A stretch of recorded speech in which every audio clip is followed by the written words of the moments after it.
ертеде бір жылы 365 күн бойы жаңбыр тамбады.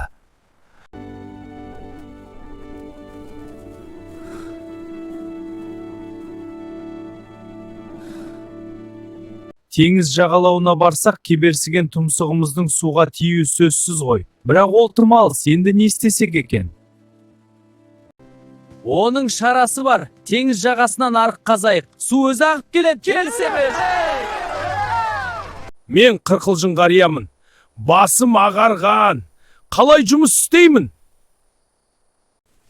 Қалсаң қал.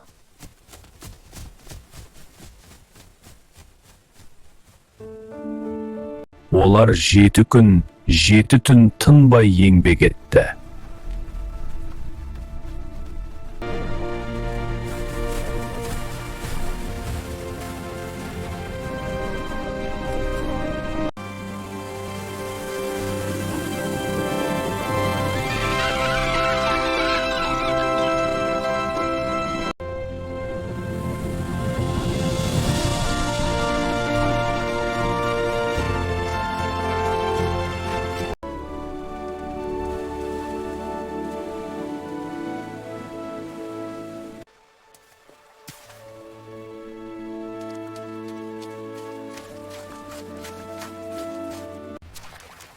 Қанша жуып арпалысса да басындағы ақ бор кетпеді.